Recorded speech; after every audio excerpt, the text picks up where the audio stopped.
You are listening to KLRN Radio, where liberty and reason still reign. Hi, I'm Jay Farner, CEO of Quicken Loans, America's largest mortgage lender. Spring will be here soon, so if buying a new home is on your to-do list, right now is the time to call Quicken Loans. Learn about which mortgage options make sense for you and get a jump on your competition. With our exclusive Rate Shield approval, the low rate you lock today is protected for up to 90 days while you shop for your new home. With a Rate Shield approval, if rates go up, your low rate stays locked. But if rates go down, you get that new, even lower rate. Either way, you win. Talk to us today at 800-QUICKEN or go to rocketmortgage.com to take advantage. Here's another great reason to work with us. For a record 9 years in a row, J.D. Power has ranked Quicken Loans highest in the nation in customer satisfaction for primary mortgage origination. Again, to lock in today's low mortgage interest rate and get the security of our exclusive Rate Shield approval, call us today at 800-QUICKEN or go to rocketmortgage.com. For J.D. Power award information, visit jdpower.com. Rate Shield approval only valid on certain 30-year fixed-rate loans. Call for cost information and conditions. Equal housing lender. License in all 50 states. NMLS number 3030. Hi, welcome to the Subway ad for the new Sesame Ginger Glazed Chicken Signature Wrap. How would you like it? I'll take a... Sports announcer at home? Yeah, how'd you... We just know. My wife picks up the new Signature Wrap. It's got double the rotisserie-style chicken mixed with a sesame ginger glaze. She appears annoyed at me, but she shrugs it off. Those sweet and savory flavors are calling her name. She lifts the wrap and she takes the bite! Incredible! And now she's closing the door on my... Subway, make it what you want. Limited time only at participating restaurants. Double meat based on average 6-inch sub. I'm little teapot, short and stout. Here is my handle and here is my spout. No, Dad, like this. When I get all steamed up, then I shout, tip me over and pour me out. This is WWE superstar Roman Reigns. It only takes a moment to make a moment. Take time to be a dad today. Visit fatherhood.gov, brought to you by the U.S. Department of Health and Human Services and the Ad Council. KLRN Radio has advertising rates available. We have rates to fit almost any budget. Contact us at advertising@klrnradio.com.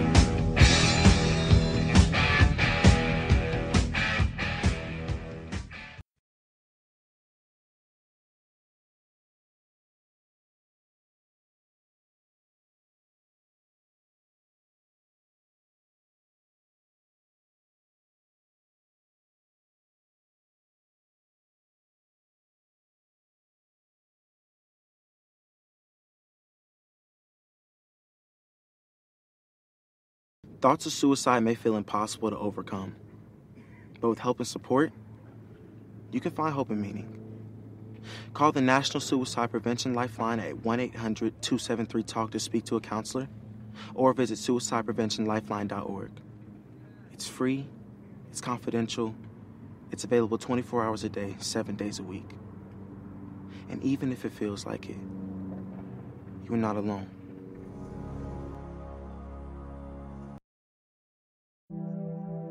There's a place out where the fake news is muffled, past the point where politicians get silent, where facts don't care about your feelings, where PC is DOA. This is that place. Welcome to the last stop on the right. As Edward R. Murrow told Eleanor of Aquitaine, when Alan Shepard first stepped onto the surface of Neptune. Well. The last pod is the best pod. Yo. That Alan Shepard, man. Quite the explorer. Who knew? Welcome, my friends. It is the last pod on the right from laststopontheright.com and, of course, our good friends at America's Podcast Network, KLRNRadio.com. I am Ben Crystal. I'm Mike Gable. And I want to remind everybody, of course, that the last pod on the right is also available through virtually every podcasting platform in existence, including a couple that I am not even aware of. There's so many now. There are. And thanks to KLRN, we've managed to infest all of them. That's a good description. Yeah. Well, we like to be accurate here at the last pod. Right. Of course, we want to invite you. You can always contact us through the website at laststopontheright.com. There is a Facebook group devoted to this dumpster fire of a podcast. Yes. And we also have a Twitter feed at Last Stop OTR. That's at Last Stop OTR. Should you be on social media and have nothing better to do with your time? Well. Literally, you have seen all the Real Housewives cat memes that you can stomach. You have no more jokes left for the Epstein didn't kill himself bit. Yes. And you're just sitting there thinking, man, is it YouTube videos or is it go find Last Pot on the Right? Well, we hope you'll consider us. Yes, we do hope that. We're not expecting it. No, we're not we're counting hoping on it. We ain't banking on it, I'll tell you that much. We can hope. Mikey, again, another week. You know, I spoke to my mom earlier this week. Yes. As I do from time to time, because she gets mad if I don't. Right. Well. Hi, Mom. And she said, you know, her standard refrain at this point regarding whatever's going on when it comes to current events, you know, because politics has now infected everything. Right. There is nothing that's not political anymore. Every act is a political act. Yes. But she's at this point, every time I talk to my mom, she opens with, such a crazy world. I'm like, well, you know, yeah. I actually, to be fair, I'm going to make this comment, Mom. I don't think the world's any crazier than it was. I just think we're more aware of it now. We're more aware of it. And because it's more thrown in our face. There's more outlets for it. Yeah, so. You can't avoid anything. It used to be. Time was back in the day. Yeah, back in the olden times, you know, unless the town crier walked down to the village square with his bell and said, hear ye, hear ye. You didn't know. Right. You know, you were too busy, you know, farming and brewing your beer and doing those things. Dying of typhus at 40. You know the usual. Yes. And you didn't know because you didn't care. It was like the only interaction you would have with anybody who was political would be if they, you know, one of their minions came by your house to exact some tax or something. Right. You know, steal a cow, quarter some troops in your barn, whatever the hell it was. Not only did you not know, we talked about it before here on the last part of the right, not only did you not know, you did not care because you didn't have time to care. Nope. You know, again, you were busy staying alive, keeping your kids alive, you know, not dying of typhus at 40, whatever the hell it was. You didn't have time to worry about whether or not the king was up to no good because, you know, the only interaction you had with the king was when his guys came by to, you know, take a bunch of your crap and leave with it. Yep. But now, because of social media, among other things, I mean, not just social media, the digital world, as it were, has made it so that there is no way to avoid. You cannot. Nope. And because entertainment being what it is, because the entertainers, the Hollywood goofballs, the music stars, whatever, they can't do anything without adding some political refrain to it. I mean, Ariana Grande, whom we all know. If you don't know who Ariana Grande is, I'm not going to blame you. She is a pop star. She's a singer. Mm-hmm. Yeah, there's nothing wrong with that. I don't begrudge. She's a very popular, very famous singer. She's one of these Taylor Swift types. Yes. She's now making Bernie Sanders comments. That was her this week. Taylor Swift is out there whining about the fact that she doesn't have control of her music catalog, which my response would be, you probably should have read the contracts before you signed. Yeah. But that's political now. They're being oppressed because they're women or whatever. And it's got to be political. You can't get away from it anymore. So, of course, anything that actually is political and noteworthy, as I hack into the microphone, something I may or may not delete during post. Now, of course, everything being political with the things that are actual political events, they're thrown in your face. You can't get away from them. Right. So, that having been said, I just wanted, before we get to what's going on this week, I just wanted to put out there that, among other things, my mom is dissatisfied with the way things have been going. Well, but it has been one of those weeks where, you know, nothing new actually happened, but you would have thought so because the political milieu being what it is. Oh, my God, this happened, that happened, whatever. And I'm looking at it going, nothing different. But there's still stuff worth talking about because even when there isn't anything new necessarily, any new break in anything, that doesn't mean we're not creating news as we go. Right, right. And on that note, before we completely divert the program into the ditch. Mikey, let's open the dumpster and take a look and see what we got inside this week. All right. Just Impeach-y. Like that. That's some good quality writing right there. Just I see what you did there. Yes, the Democrats' dumbass coup drags on. Dumbass coup. I mean, that's just... It's the worst. Dumb. It's so... And, of course, it's going to dumb. dominate the podcast today like it will dominate everything else that you hear. And it is just the dumbest. It's so dumb. Yep. Deep State slideshow. Even the FBI is dirty. Yeah. Oh, yeah. Yes, they are. Listen, that's some stuff right there. They got into trouble. They got caught this week. The media's not talking about it. Of course not. Because it happened during the Obama era. Right. But, nothing was bad in the Obama era. No, of course not. Dear Sainted Barry operated clean as a whistle. The not-so-great debate, in case you missed it, the clown car parked in Atlanta. Yeah, they weren't far from you. You could smell them. That's exactly. Elections have consequences. They do. Warren on the warpath down south. Yeah, and she's been making the rounds in Georgia. Yes. And she's not really all that welcome here. I'm going to drive that point home a little bit later on in the podcast. Yes. And as always, crap's so putrid it didn't even rate its own header. Once we dump out the dumpster, as we do every morning about this time, we get to the bottom. There's that goop at the bottom. Junk. That's what finishes out our podcast. Yep. We'll have some football in there too, probably. So get that going for you. But before all that, though, the last pod needs to get in the holiday spirit. Oh God, yeah. With Thanksgiving right around the corner, we all had that one annoying relative who just has to forget the reason for the season. Yeah. So this week, the Grade 8 takes on Turkey Day. Well, they always do that. Every year you get all the liberal hate blogs are out there, the Huffington Post people or whatever, and they're like, oh, this is how you're going to deal with that conservative uncle at Thanksgiving. I'm like, you know what? The conservative uncle's not the problem. No, he's not. It's the liberal cousin that's the problem. Yes. So we have it's the Great 8 Ways to deal with the family dumbass. The Great 8 Ways to handle that annoying liberal cousin at Thanksgiving. Punch him in the face is not on the list. Yeah, I don't know. Maybe. You know what? No, because my mom would be like, "Don't do that. Don't do that." I'm not sure she'd be all that riled about it. She'd be like, "Okay, if you're going to do that, take him outside." The old man would be like, "I'm going to watch. Take Timmy out back. Let me grab a drink. I'm going to watch him do that." My old man would be totally fine with quite a bit of that. But okay, so we have the Great 8 Ways to handle that annoying liberal cousin at Thanksgiving. Yes. Number 8. Tell them the vegan place was all out of tofurkey. Blah. That's a thing. Yeah, I know. That's the thing. There's no possible way that is anything but horrible. But that is an actual thing. So tell them, sorry, kid. Sorry, Moonbeam. The vegan place, we got there too late. So there's no tofurkey.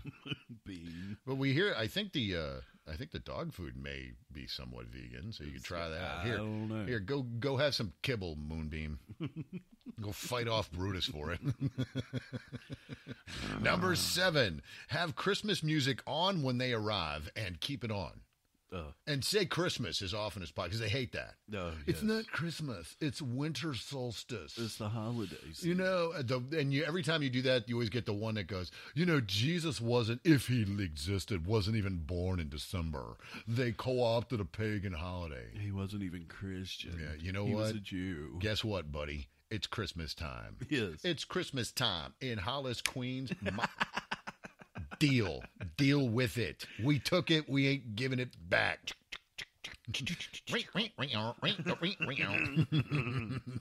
And say Merry Christmas when they come in and when they leave. Merry Christmas. All right, number 6, the Great 8 Ways to deal with the annoying liberal cousin at Thanksgiving. Seat them separately. Not at the kiddie table. No, because don't do that to the kids. You're going to wreck their holiday. Hell no. No, build a teepee outside. You go sit in the. We've got the special Elizabeth Warren Memorial seat for you. You go sit out in the teepee, dumbass. That's what I was going to say. Go sit in the Warren wing. Enjoy your.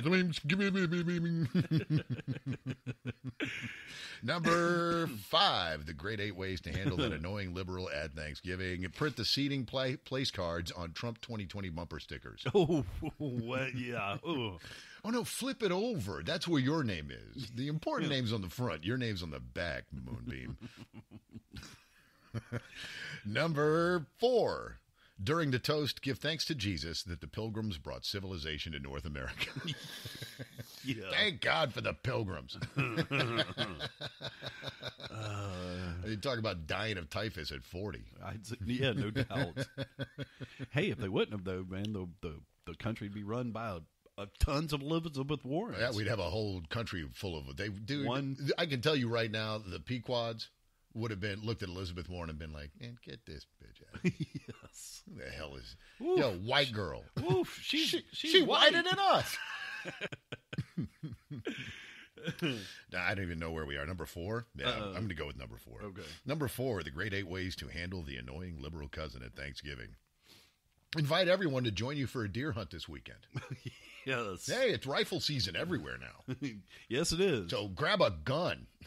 Come on. Come on, let's go shooting. Let's go do some shooting. Number 3, the great 8 ways to handle the annoying liberal cousin at Thanksgiving. Put MAGA hats in all the gift bags. Hey, man, cover your head. It's cold out. Yes, please. Number 2, send the kids outside for a fun game of cowboys and Massachusetts senators.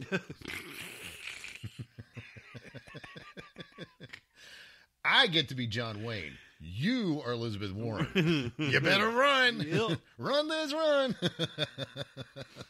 And the number 1 of the great 8 ways to handle that annoying liberal cousin at Thanksgiving. As everybody's about to dig in, grab everybody's plate and tell them you're redistributing their food to the more deserving. Yes. And that's your great 8. Yeah, okay. We left one out because it's a cheap old one. That was, tell them it's a Hillary Clinton turkey left, 2 left wings, no breasts, but huge thighs. Oh! Rim Shotsky. So there's your grade 8 for the week, kids. Happy Thanksgiving. It's just basically I took that and we turned it into an opportunity to just poke fun at Elizabeth Warren. Why not? She was on Twitter. Yeah, they talk about Trump being on Twitter too much. And I'm telling you right now, that's part of his game. Yes. Every time my mother, again, talking about my mom, every time my mom will say, "Oh, God, I wish they would take the Twitter away from him." People say it constantly. I'm like, that is part of his game. That's his MO. He works it like a champion. Yep. First of all, he is possibly the greatest troll in social media history. He kills him every time. But that's every time. Oh, my God, what did the president tweet now? Well, what are they talking about when he does that? Not what he tweeted about. They're talking about the fact that he tweeted. Right. That dude can derail an express train with one tweet. Yep. And I'm telling you, it's part of the game. But Elizabeth Warren does not have that kind of Twitter game. Elizabeth Warren doesn't have much game at all. But she got on a Twitter, I think, Thursday evening to say, because her campaign's in trouble. Oh, yeah. Yeah, the minority voters are not responding to the millionaire white lady from Massachusetts. I wonder why. I know. Despite her best efforts, shockingly, a millionaire white lady who made her bones by profiting off the suffering of people to whom she has 1 out of 1,024 relations, is having some trouble making inroads with the minority voters. So she's doing a thing this week where she's trying to patronize black people like they're all morons. Right. Which liberals do that all the time, and it never works, and I never understand. I'm like, look, the average African-American is a lot smarter than they get credit for from the left. And say, well, we'll just talk to them like they're kids. I'm like, well, that doesn't work. Because they're not. No. Well, so she's out there, she's trying to patronize them. She's like, we need reparations. I'm like, you pay them. You got all that. No doubt. You scored all that extra cash. You got $500,000 to teach one class at Harvard. You pay the reparations. But she was on Twitter complaining about the fact that Stacey Abrams is not the governor of Georgia. Oh, God, I saw that. Actually said that Brian Kemp is sitting, and Governor Brian Kemp, who not only won, but convincingly won the Georgia state governor's election, despite attempted fraud by Stacey Abrams and her Democrat Party cohorts, accomplices, is that when you listen to the major media kids, whether it's on the last pod on the right or somewhere else, and talk about it, It's funny, major media, and then you mention us. Yeah. But well, I mean, anyway. when we hear us talk about them, a lot right. of conservatives will point out that these guys only tell half the story because that's their gig now. Right. But when you listen to them talk about this whole Stacey Abrams thing, all they ever do is talk about Stacey Abrams' accusations that she was somehow robbed. That is false. It is an outright lie. In fact, minority votership in Georgia was up significantly. Right. There were a lot more ballots cast by black people, among other people in Georgia. Mm-hmm. She just flat out lost. So what they're trying to do is they're going back on their promise. You remember if you don't accept an election, you're a terrible person, was what they used to say. Now it's if you accept the election, you're a terrible person. Right. But so she says that Kemp stole the seat. He's sitting in her seat, whatever. And she thinks she is pandering to black voters in Georgia. She is underestimating the intelligence of black voters in Georgia when she does that. Right. But she was in Georgia this week complaining about, they were in here for the debate. We'll get to that in a minute for the 5 seconds that's worth, which ain't much. Do we have to? What a disaster. But so she's out there saying that. I'm like, you know what? I finally have had enough. I've had enough that it made it into the last pod this week. Right. I finally had enough. And you can find it on my Facebook page, which you can find through the Last Pod's Facebook group. Last Stop on the Right has a Facebook group. Mm-hmm. You can come find me if you want. I'm like, you know what? If I was Governor Kemp, I would, since Elizabeth Warren doesn't seem to think that the Georgia ballot worked out the way, if it didn't work out the way she thinks it should have, it deserves to not be counted. I'm like, you know what? Kick her ass off the ballot. I actually flat out, I even tagged him in it. Because I happen to be connected through Facebook to Brian Kemp. It's not like we're pals or anything. Right. I've never even met the guy, but I'm Facebook friends with him from back in the day or whatever. Right. I'm like, Governor Kemp, go ahead, look into eliminating Elizabeth Warren's name from the Georgia ballot. Because if she has no respect for it, if it doesn't mean anything to her, then she shouldn't mind not being on it. Because she is now directly threatening the integrity of Georgia elections. One would assume, by the way, that could translate to national elections. I think it's fair to say at this point that Elizabeth Warren is a threat to electoral security. Because if she's willing to say, throw out legitimate electoral results if I don't like them, then what will she do with other electoral results? Right. I mean, she's not even from Georgia. I'm not even sure she's been to Georgia except for these debates. Mm. But if it doesn't mean anything to her, if an election doesn't go the way she wants and therefore she thinks it shouldn't count, when she loses, presuming that she even gets the nomination, one would assume she would do the same thing. Mm-hmm. And encouraging people to, in fact, say what she's saying, Brian Kemp is in Stacey Abrams' seat. Well, not only is that false, but and an insult, but I would consider that a threat to electoral security. What's she going to say when she loses next fall? That's true. She's going to encourage people to what? Commit electoral fraud or worse. Right. Mm-hmm. So I flat out said it. If I'm Governor Kemp, if you're listening, or if one of your people in your staff has directed your attention to the last pod on the right, stumbled upon us. First of all, I apologize because I know you get better things to do. But I would strongly encourage the governor to go ahead and say, well, Elizabeth Warren has disqualified herself. Right. I would encourage other people. Go ahead, call your governors. If you are in a conservative state, if you are in a state that elected a Republican and the Democrats are now saying since our guy or girl didn't win, therefore it shouldn't count, they are threatening the integrity of your election. They are threatening the security of your election. They are threatening your ballot. Go ahead and kick them all off. Right. I would tell every governor in the state, in every state in America that has a Republican governor, I would say begin the process. You don't even have to do it. I'm not even sure you can. But go ahead and say it, because the Democrats do that all the time with this impeachment nonsense. You don't have to have the ability to do it. You say, well, we're looking into impeaching Donald Trump. I'd be like, well, you know what? We're going to make a story out of this. We're looking into throwing Elizabeth Warren off of our ballot. Man, if he really wants to piss her off.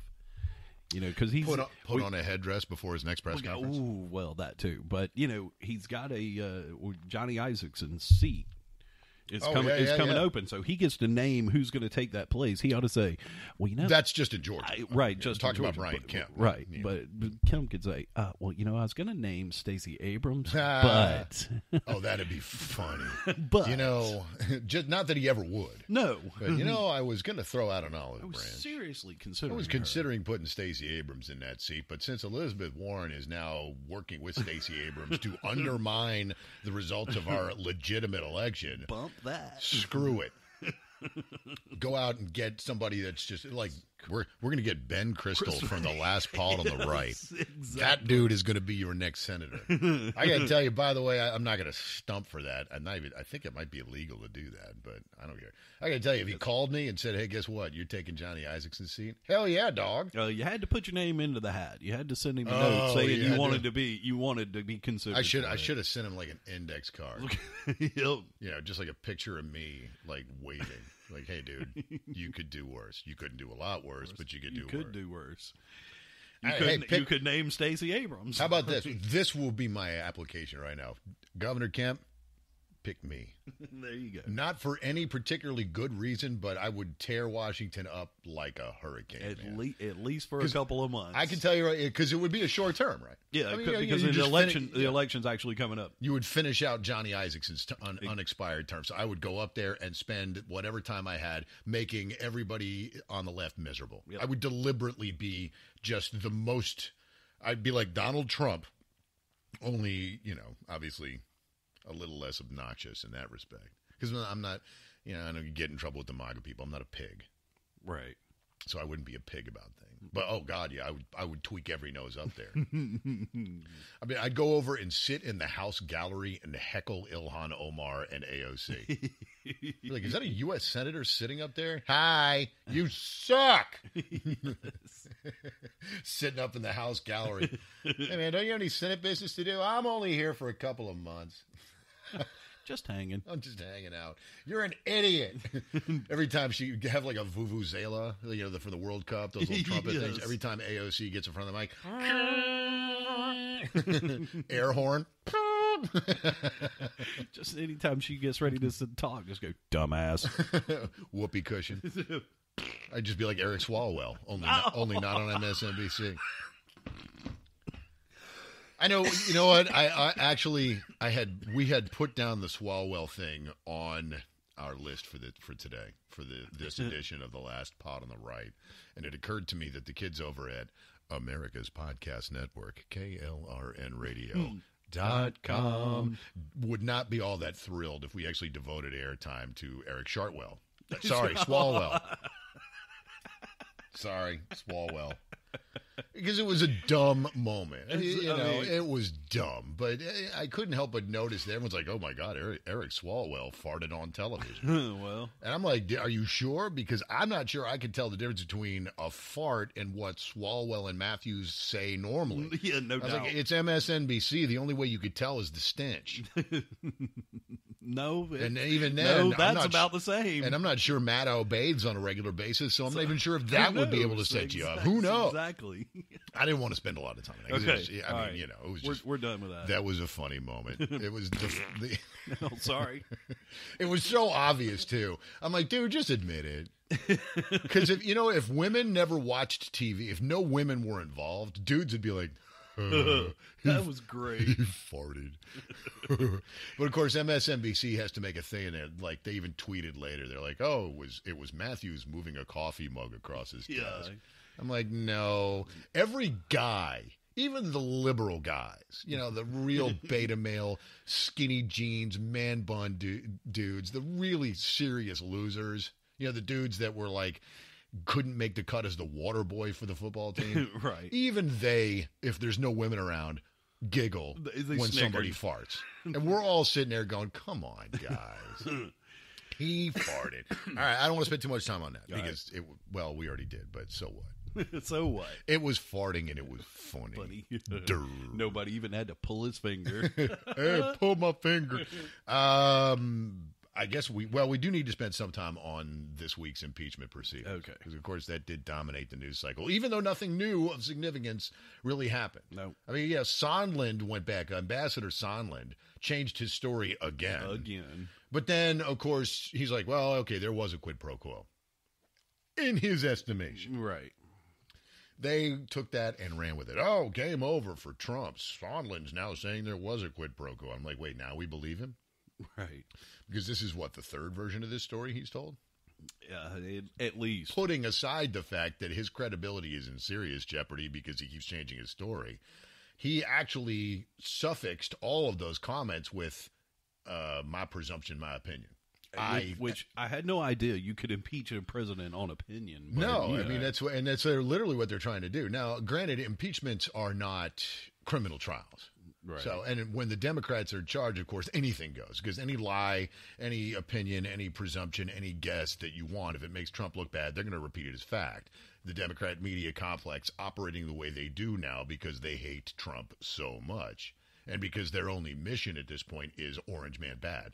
Trademark 2016, the Democrat Party. That's all they do. So you can say anything. You're like, Sondland's like, well, in my estimation, I presume that's what was meant. Well, and if it's not going their way, but Pencil Neck's going to cut them off. Yeah. Okay, you're done. Which he did. You're done. Which he did repeatedly. Bye. So Adam Schiff, the human thumb, an enemy of the state. Adam Schiff is an enemy of the Republic. He is the leader of the coup. I always want to make sure that we make that point as often as possible. Adam Schiff, congressman from California, is an enemy of the Republic, and that's not a joke. Nope.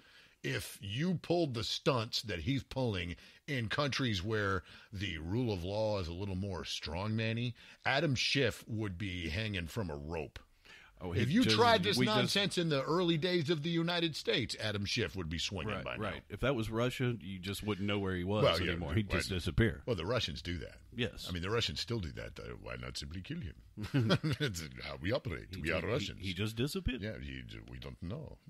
He was here one day and the next day not so much. No, show up. But but Schiff this is treason. It's dumb treason. We laugh about it because it's dumb. I mean, Ambassador Sondland is up there saying, with the second or third version of a story he's already told, that I am guessing. He even admitted, I never actually heard any of this. I didn't hear it. Right. And Jim Jordan just ate his damn lunch, too. But they're up there and they're saying, well, it's Sondland. He really got him this time. I'm like, quote from Sondland, I never heard from Trump that the aid was conditioned. Well, that's the end of that. That's it. Anywhere except a Democrat media complex run impeachment farce, that's the end of the conversation. It's hearsay at best. It's not admissible in any legitimate court anywhere in the universe that I'm aware of. Right. You could pull that crap in Russia. You can't do that here. It's funny how they always talk about how the Russians are out to get us, and Russia. They're running it. They're running this like a Moscow show trial from the 30s. Yeah. Like, you guys act like the Russians. Mm-hmm. Of course, the only confirmed political ties between Russia and the Eastern Bloc in general, and anybody involved with the 2016 election, are all Russia and the Ukraine with Democrats. Right. Joe Biden, hello. Well, that was a thing this week too. But Then they had that Vindman guy, Lieutenant Colonel Vindman. Yes. He's the Ollie North of 2019. Oh, yeah. He really is. I mean, back in the 80s, Ollie North, with the Iran-Contra hearings, the Democrats ate his lunch. Lieutenant Colonel Oliver North. Yep. Now you got Lieutenant Colonel Vindman up there, who is clearly talking out his blowhole. Right. His Swalwell hole. And he... just flat out, he's just like, well, I don't really know, but I'm saying. And they're like, well, okay, we'll take that as fact. Okay. Yeah. I'm like, no, you can, but that's not how that works. Yeah, it's not the way it goes. If I were the president, the thing I could not get away from early in the week when Vindman was doing his testimony, were I the president of the United States, keep in mind, the president of the United States is the commander-in-chief of the armed forces. There is a chain of command that exists in this country. Right. Vindman would be looking at a court-martial at best. Yeah. I mean, he's like, he puts on his uniform. I've noticed, by the way, when he's at work, he wears a suit and tie. when he's testifying in front of Congress, even in an attempted coup, he wears the uniform. Yep. I'm like, oh, yeah, because all of a sudden the Democrats are the party of the military. Yeah, okay. Yeah, you guys love it. Just marginal change from the usual baby killer nonsense. Right. But he's out there and he's saying, well, it's not entirely certain, but as I understood it. What is that? Just like Sondland. What the hell are you even talking about? Or Fiona Hill. I heard from a person that heard from a person that heard from a person. It's just like last week. We talked about it here on the show. This is like a game of high school telephone. It is, absolutely. My best friend's cousins, boyfriend's brothers, whatever pal said that he heard from XY. And I'm like, we're like ninth degree hearsay, and we're treating it as fact here because Orange Man Bad, trademark Democrat Party 2016. And that's not legitimate. But Vindman would be, were I the president and the commander-in-chief, I'd be like, you know what? Grab this guy up. Take him over to the Navy Yard, put him in a box until we have time to deal with him. Court-martial. Yep. Because you have violated the chain of command at the very least. And by perjuring yourself, even in an impeachment hearing, you are, and kids, the rules for the UCMJ are very different than they are for civilian court. Vindman should be in a lot of trouble. Mm-hmm. The rules are very serious.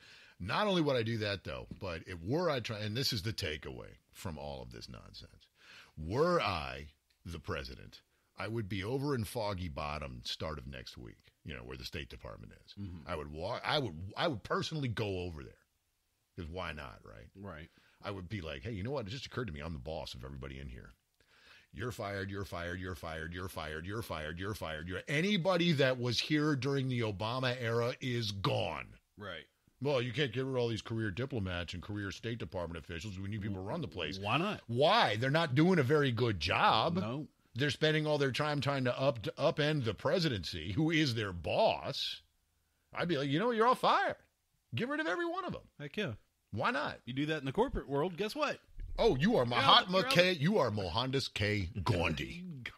Gandhi. Gandhi. That's just the way it works. That's the world, Yeah, But, just imagine you worked for, IBM. It's the first guys off the top of my head. IBM. Long-time corporation. They're talk about your blue chippers. That's a blue chipper. Right. Okay. Big-time company. Multinational. If you're some guy halfway up the corporate ladder, you decide you just don't like the boss anymore. The boss. Who's probably lieutenant colonel. So lieutenant colonel's what, 05? Let's see. Second lieutenant, captain, major, lieutenant colonel. So yeah, he's 05. Mm-hmm. All right. So you are 6, 7, 8, 9. You're like, you're 8 steps below the president or something like that in the chain of command. At least, yeah. If you are at IBM and you're some executive sub-VP in charge of bibbity-bobbity-boo and you decide you're going to take a run at the CEO with stuff that's bull, yeah, you're gone. Out. You would literally be on the street. I'd be like, well, you know what? And everybody that helped you is gone too. Mm-hmm. All the VPs up the line from you who decided they were going to, hell, the trustees, man. If you were on the board and you thought you were going to pull a fast one and got caught, gone. Everybody's gone. I would clean the place out. And if for the people they're listening to the last pod on the right, whether you did so through laststopontheright.com or America's Podcast Network, KLRNRadio.com. You're sitting there thinking, well, yeah, but somebody's got to run the State Department. Who's going to manage our diplomacy? Ben's available. Yeah. Hey, hi. I'm available. Me and Mikey, just bring the guys in. We'll do the last pod on the right from the road. That's it. Yeah, where are you guys this week? I don't know, Budapest. The Ukraine. We are in Kiev. We in Kiev to conduct diplomacy. Why not? They can't. How could they possibly be doing an effective job at their actual jobs when they're spending all this time instead of doing their jobs trying to upend the guy who is their boss? Exactly. Yep. Like, you know what? Fire everybody. Why not? But and they've gotten so bogged down in it. You watched Shift this week. Poor bastard. I try not to. Did you watch him close? The poor bastard started to. I thought he was going to cry. Oh, yesterday or Thursday, I guess. Yeah, Thursday. Yes. And he starts. I'm like, is he crying? Like, really? I mean, I'm crying a little bit, but those are tears of laughter. But yes. It's got to the point now where, and what happened, was it Friday morning? Trump was, I think, on Fox and Friends. Yes, he was. He's like, take it to the Senate. Bring it. Like, yep, let's go to trial. He said, fine. You know what? Enough of this crap. Go ahead. Pull the trigger. He welcomes it. They did not expect that. No. You know they spent the entire weekend going, oh, God, now what the hell are we going to do? Because they needed this to go until next November. And we're going to get into a minute why. Why? Because, of course, they've got this collection of stiffs that are leading their charge for next fall. Mm-hmm. You know, and if we've talked before on the program, when guys like Bloomberg and Steyer and the rest of these clowns are getting in because they think they can buy the race, the only reason they're doing that is because they think it's possible to do it, because none of the people that are actual contenders right now are worth a damn. Nope. I mean, who's the big rising star right now? Who's the guy who's getting the spotlight around? Buttigieg? The pedophiles like him. That's nasty. Sorry. I have heard that more than what that joke has been going around. That the pedos like Buttigieg because he looks like a little kid. He looks like he's 12 years old. I know. Once he goes through puberty, he may be a formidable politician. But, I'm not making fun of him. But look, I have no personal animus towards Pete Buttigieg. But let's be honest, this is not a serious contender. No. But these guys are all getting in because they think they could take a shot. If Pete Buttigieg is leading the charge, or Elizabeth Warren is leading the charge, while Joe Biden bumbles from one ridiculous disaster to another, we'll talk about him in a second because his kid's got some news. His kid got some good news this week, though. Yay, congratulations. But if that's happening, then that tells you that they are in real trouble vis-a-vis next fall and the 2020 presidential election. Right. They needed to have, and we've mentioned it before, they need for impeachment to remain a thing until next November because it's the only arrow left in their quiver. Yep. And Trump goes out on Friday morning, I think, on Fox and Friends. It might not have been, but I think it was. Yeah, it was on Fox and Friends? Yeah. He said, take it to the Senate. Go ahead. Let's do it. I mean, talk about yanking a rug out from under them because now he's saying, hey, swallow well or get off the pot. See how I said I wasn't going to spend time doing it because it's juvenile, but we've done nothing but Swalwell jokes since then. We're going to do Swalwell. What are you doing? You're messing with the headphones. They went out. Mine did. But yeah, so Swalwell, we'll make Swalwell jokes, even though we're not going to do that. However, they he went right at him. Now they don't know what the hell to do. Yeah, I mean, because they know if they go to the Senate with this, it's going to die like a dog. Oh yeah. That's the other part of this. The reason they continue to do this nonsense with these ridiculous witnesses, giving you hearsay and double talk and changing their stories from last week, and I presume this, and I guess that's meant that, et cetera, and so on and so forth, is because they can't take it to the Senate. Right. They have to keep bringing it. And by sometime next summer, presuming that they have not gone to the Senate with it. And they're still doing this nonsense. You got enemy in the state Schiff up there. They're going to be like talking to Trump's dry cleaner. Be like, Trump's dry cleaner is named Sergey. Ooh, Russian collusion. Yeah, exactly. But they're going to run out of people to talk to. But they'll have to keep it alive, or they were, I'm sure, hoping to keep it alive. And then Trump comes out and says, well, no. Yeah. I'm not going to let you continue this farce until next November. Go ahead, pull the trigger, take it to the Senate. Do it. And I mean, they can't. I've been saying it for weeks. Well, now. And you have. That's true. You do it. have been saying that for weeks. Come on, go ahead and do it. Do but they can't because they know it's a loser. Right. Not just because they don't have the votes in the Senate, but also because it's a loser anyway. Right. Because when they get to the Senate and they have the argument, it's going to be hard to find even a good Democrat. One that's particularly adept at manipulating the words necessary to be able to say that we've got these guys going that I presume this and I guess that, and in my opinion, those are not. What we have not yet heard is a single impeachable act. Not one. Nope. The closest they got is that Sondland sort of felt like maybe that's what he sort of felt like it was a quid pro quo. Okay. From what he understood. But of course, he also had to admit that the president specifically said the opposite to him. Right. So, there goes that. You notice, by the way, they've stopped saying they're going back and forth. They were stopping saying quid pro quo. They started just saying bribery. Yeah. Well, you know why?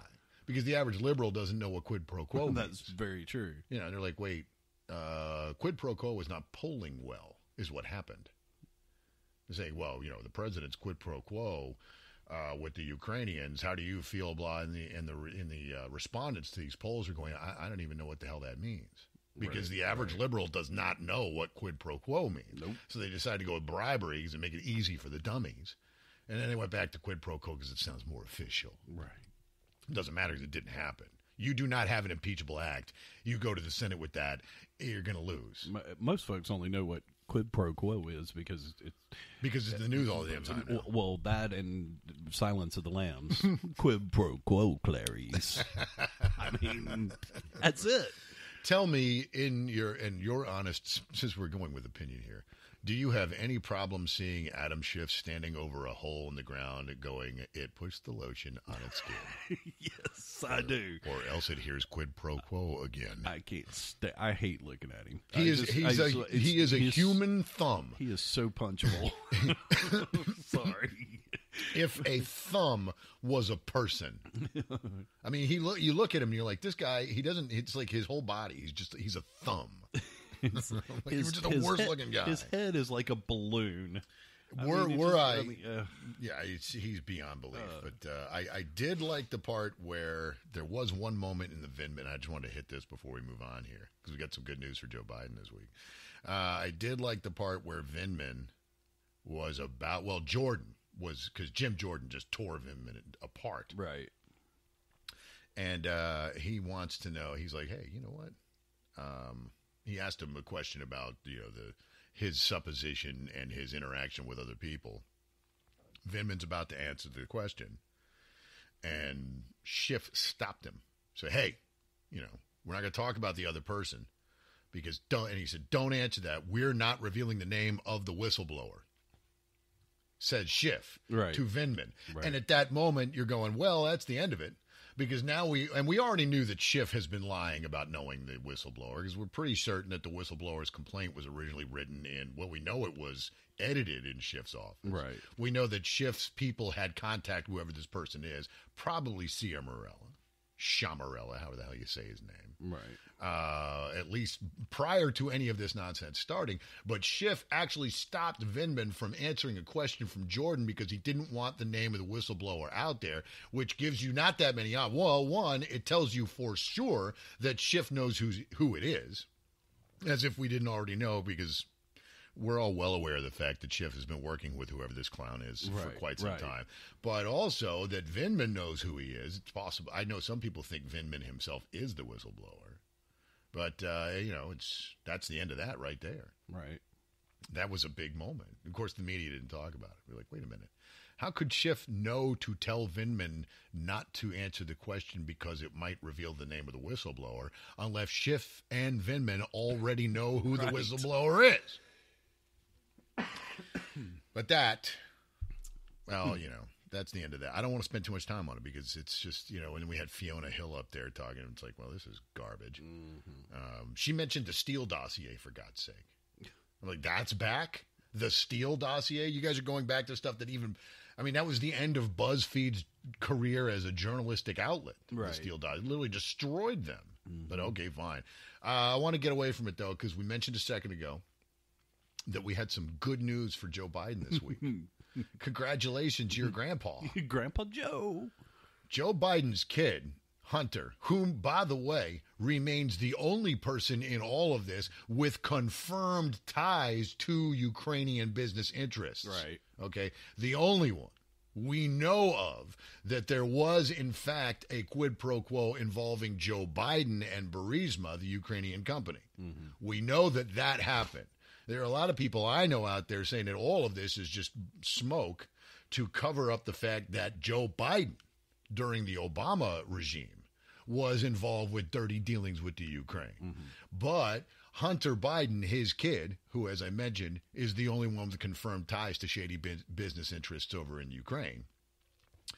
This story is beyond belief to me. And it's funny, but then you're like, good Lord, these are people who are operating at the highest levels. Yep. This cat was he $63,000 a month from these guys for a no-show gig? Right. Hunter Biden is a father now. He knocked up some chick in Arkansas, I guess is the story. Well, no, they confirmed it. Right. DNA. Yeah. They had to do a DNA test because he wasn't going to own up to it. He was going to try and John Edwards his way out of it. Right.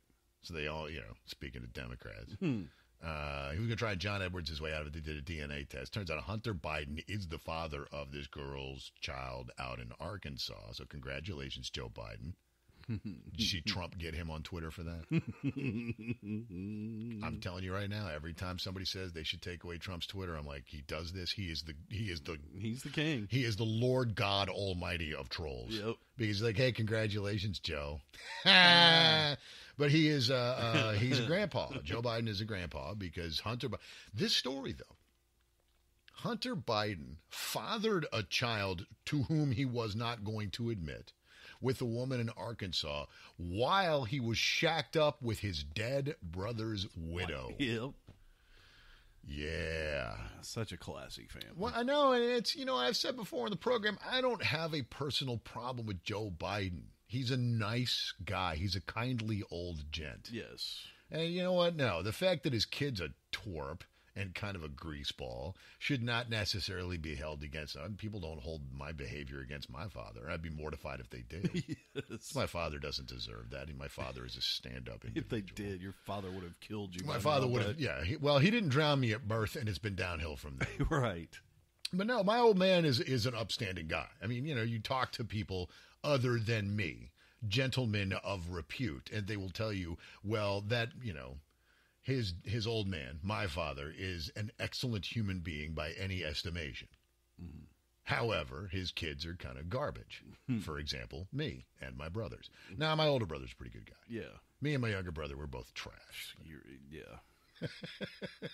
However, we have never knocked up abroad while living with each other's wives. I mean, yeah. His brother dies, and that's sad. It was sad that happened. And that's you don't terrible. even say like anything negative about that, and we're not going to try to roost on that like a vulture. But he shacks up with the widow.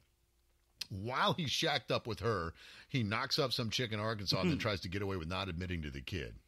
And then the kid is born, they do the DNA test, and right in the middle of his father's very, very unfortunate and increasingly unlikely presidential campaign, all of that happens. I'm like, Joe, listen, Joe Biden, love you, mean it. You think you're a nice guy. Quit. Yeah. Stop, dude. The universe is trying to get you to stop.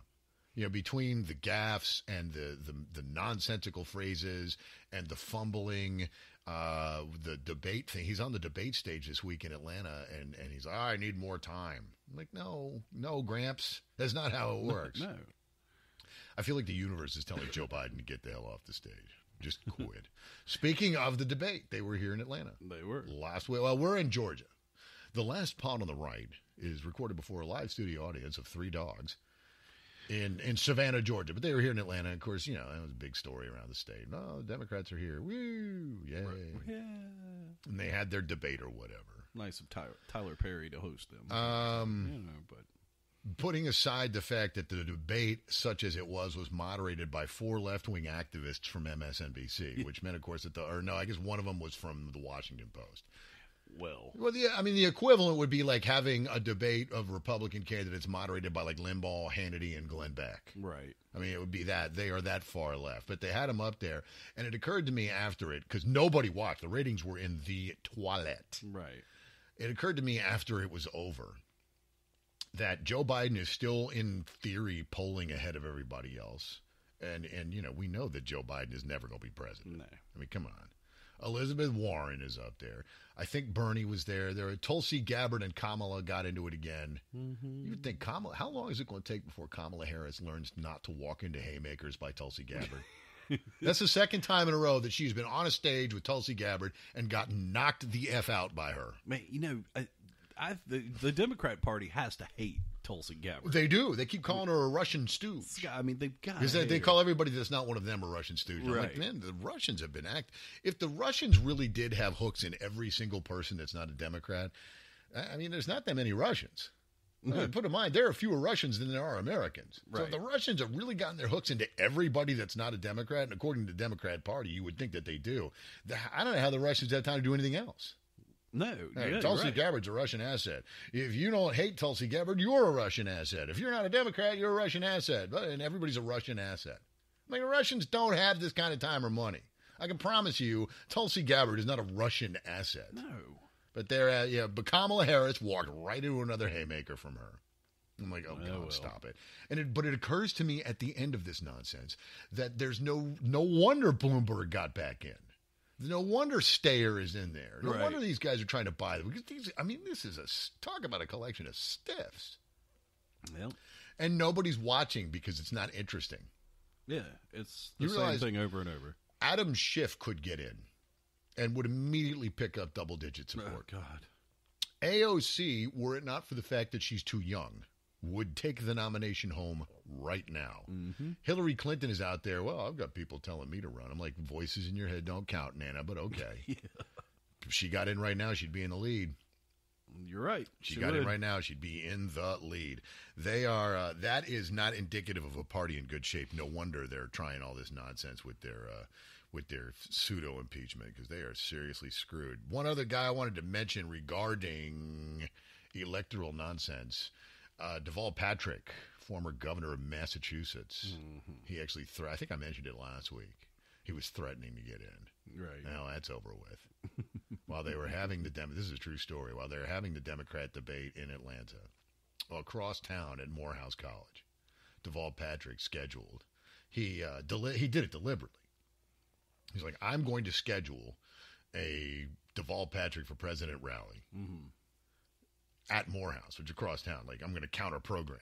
Be like, well, I'll get all the guys over there. My thing, we'll have a party and and the Democrats will be like, well, they'll have to take me seriously. He had to cancel it. Would you like to know why? Why, Ben? Number of attendees?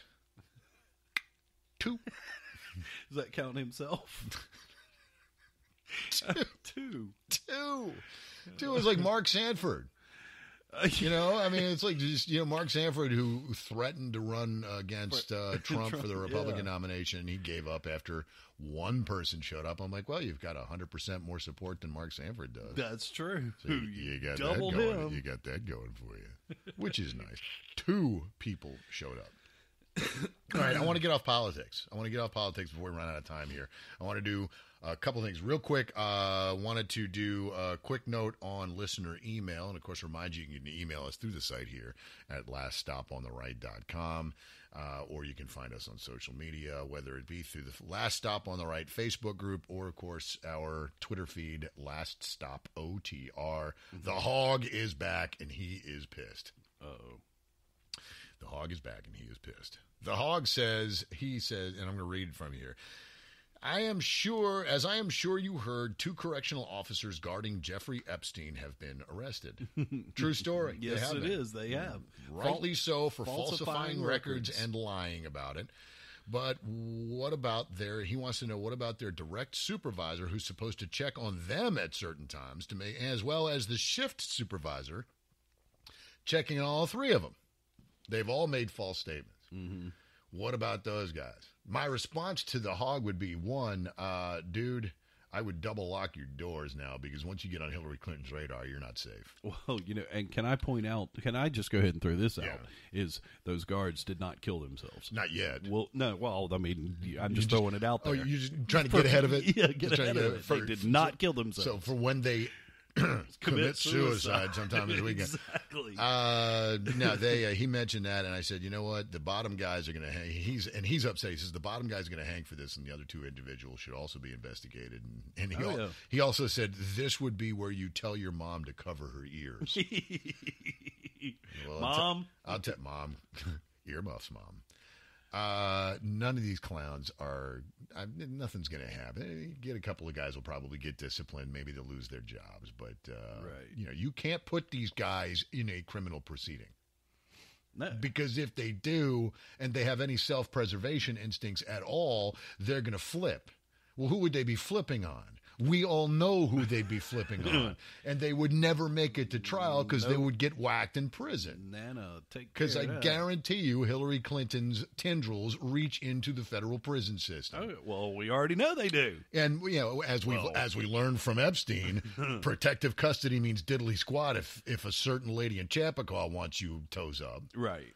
I mean, there's nowhere they could put them that she can't reach them. I got to figure that Prince Andrew's going to commit suicide soon, too.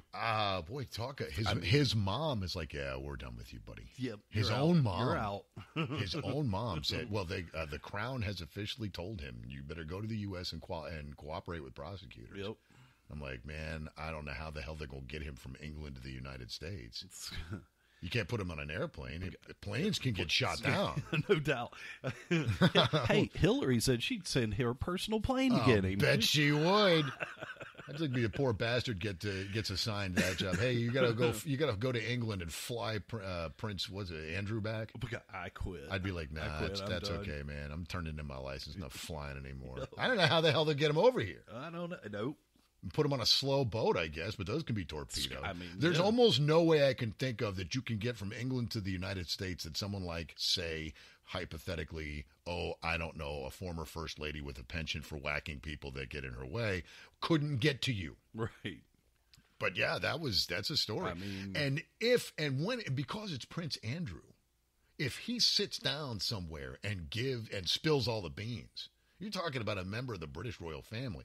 This isn't some, creepazoid who made his money through an IPO before the tech bubble burst, who has all the dirt, who could just be thrown off a bridge somewhere in the Keys. Right. People would notice if Prince Andrew went missing. Disappears, yeah. I'm just saying. So that might be a thing. Bubba Clinton better be starting making some vacation plans. I'll tell you that right now. Because I think she'd whack him if she needed to. Yeah. And keep in mind, what is she even so angry? Her political career was over. She just doesn't want to admit it yet. I don't know. Maybe she connected to all this too. Maybe she was helping run all that. I wouldn't stun me. It wouldn't stun me. Nope. You mean like feeding babes to Bubba and his boys just to keep them out of the house, or coming up with the person that's going out and getting girls? Wouldn't surprise me. Because it would keep Bubba occupied, keep him away from her campaign. It wouldn't shock me. There is no doubt in my mind that Hillary Clinton would absolutely pimp out teenagers to her husband and his friends if she thought it would keep them away from her campaign and causing problems from her publicly. Mm-hmm. That might be a horrible thing to say. People say, oh, man, she's not that evil. I don't think there's any level of depravity to which Hillary Clinton would not sink if she thought it would benefit her politically. Right. I'm not even kidding about that. Kids, it's been a pleasure, as always, having you here for the last pod on the right. I want to remind everybody you can contact us through our website at laststopontheright.com. We have a Facebook group devoted to the site, Last Stop on the Right Facebook group, through which you can find both me and my buddy Mike right here. Mm-hmm. Don't forget, of course, to call Governor Brian Kemp of the state of Georgia and encourage him to fill Johnny Isaacson seat with me.